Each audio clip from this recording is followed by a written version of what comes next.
My people, listen carefully. Not every rich man sleeps peacefully at night. Some riches come with cries in the midnight, with tears no one sees. This is the story of landlord Adigun, a man who built his mansion on the destiny of others and how his greed destroyed him. Once upon a time, in a small Nigerian town, there lived a man called Adigun. He was known as Baba Onile, the proud landlord with the finest houses in the street. His gates were tall, his walls shone like new, and his compound was spotless. Everyone admired him. But nobody knew that the beauty of his house hid darkness. Behind those walls were cries, the cries of people whose destinies he had stolen. Many years ago, Adigun had been poor. He had a wife and 2 daughters, but they barely had enough to eat. Life was hard.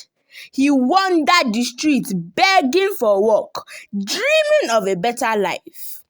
One fateful day, Adigun sat quietly on the wooden chair, his head bowed. His wife stood in front of him, her eyes tired and angry. Adigun, I am tired. I am very, very tired of this life. Adigun looked up slowly. Please, what did I do wrong? She shook her head. Every day is suffering. No food, no money, no hope. I cannot continue like this. Adigun stood up, his voice shaking. I am trying, I swear, I am trying. Things will change. She laughed sadly. You have been saying that for years. Change never comes. Adigun moved closer and held her hand. Please don't go. Stay with me. We will survive together. She pulled her hand away. I have children to think about. I cannot watch them suffer anymore. Tears filled Adigun's eyes. So you will leave me because I am poor? She wiped her face. I am leaving because I am tired. Adigun fell to his knees. Please, don't take my children away from me. She turned her face away. I am sorry, Adigun. I have made up my mind. She picked up her bag, called the children, and walked towards the door. Adigun cried out, Please come back. I still love you. She stopped for a moment, then said softly, Love is not enough. The door closed. Adigun remained on the floor, crying bitterly, his heart completely broken. One fateful day, as he stood on a busy street, he saw a sleek black car stop beside him. The window rolled down. Adigun, is that you? It was Kunle, his old university classmate, now rich and confident. Kunle smiled. Adigun, my friend, why are you looking like this? What happened to you? Adigun sighed. Life has been very, very cruel to me, my brother. I have nothing. My family is struggling. Kunle whispered, I can help you rise. There is a man, a herbalist. He will show you the way, but you must follow his instructions. Adigun's heart trembled. He knew it could be dangerous, but he was very desperate. Finally, he agreed. That evening, Kunle drove him to a small remote hut in the forest. A powerful herbalist came out. He told Adigun, if you want wealth, you must give life for life. Bring a pregnant woman. Her blood will open the gate of riches for you. Then bury this pot under the foundation of your house. Every person who lives there will feel your wealth. That glory will be yours. Adigun hesitated, but he was poor, desperate, and greedy. That night, he crossed the line. He lured a poor pregnant woman, promising help and food. Deep in the forest, the herbalist performed the ritual. Her last cry echoed, and then silence. Adigun took the clay pot tied with red cloth and feathers and buried it under his mansion's foundation. From that moment, money poured in. Cars, houses, fine clothes, and respect followed. But every tenant who moved into his house began to suffer.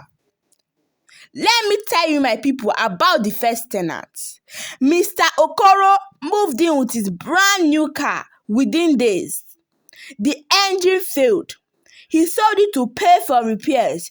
Then he sold his second car. Soon, he was walking everywhere begging for help.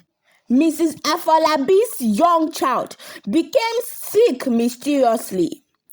Hospital bills drained her savings. She cried at night, praying for her child's health. Some tenants lost spouses.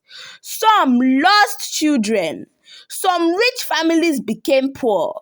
They spent money endlessly on sickness. Arguments broke out. Food ran out. They could barely survive. People in the town whispered, "Adigun's house is cursed. Whoever lives there will never know peace." Adigun, however, didn't care. He was rich, powerful, and fed. Then came a young Christian couple, Chike and Ngozi. They saw the beautiful mansion and loved it immediately. "Honey, this house is so beautiful," Ngozi said. "Yes," Chike replied. "God is going to bless us here." They moved in with their daughter, Kamsi, full of hope. But soon, small problems began. Their daughter fell sick. Chike lost his job. Ngozi's small business started failing. Ngozi began having strange dreams. She saw a pregnant woman crying and reaching out to her. Sometimes she woke up feeling someone breathing near her bed. Ngozi went to her neighbor, Mama Ibeji, an old woman with strong faith. Mama Ibeji said, "My daughter, that house is dangerous. The man who built it is using the destiny of others for his wealth. Invite your pastor and pray. Do not wait." Ngozi told Chike.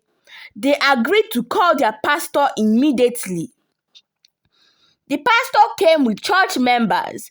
They started a 7-day fast and prayer in Ngozi's apartment. Every day and night, they prayed, sang, and shouted hallelujah.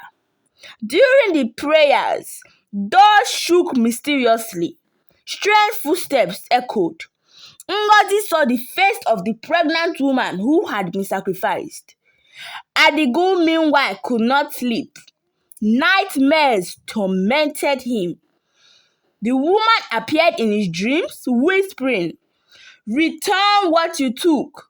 Confess, or your soul will never rest." On the 6th day, Adigun could no longer bear it. He ran to Ngozi's apartment, crying and trembling. "Please pray for me. I cannot take it anymore."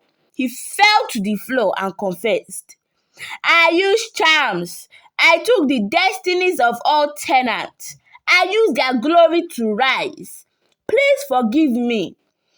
The pastor and the church members prayed for him, but his torment was too great. That night, Rain poured heavily. Adigun wandered the streets, soaked, trembling, and weak. He had no food, no shelter, no family. People mocked him, spat on him, ignored his pleas. He defecated on himself, looked filthy and mad. Days passed. He wandered aimlessly, sleeping in mud, stumbling in rain, begging, crying. Nobody helped him. Finally, under the pouring rain, he lay on the street, exhausted, cold, and broken. He breathed his last. His corpse was carried by government workers. His mansion was empty, silent, and nobody dared to live there again. After Adigun's confession and death, former tenants regained their health, wealth, and happiness. Chike found a better job. Ngozi's business grew. Families united, and joy returned. The house remained empty, a silent monument to greed and wickedness. The moral of this story is that wealth gained through the suffering of others never lasts. Greed destroys families, health, and honor. God rewards those who are patient, faithful, and just. One cannot hide evil forever. Truth always rises. My people, always remember this. Use your blessings wisely and do not trample the destinies of others. Because one day, even the strongest house will fall and the greedy will be disgraced. The end. Don't forget to comment your thoughts in the comment section, and also don't forget to like, share, and subscribe. Bye.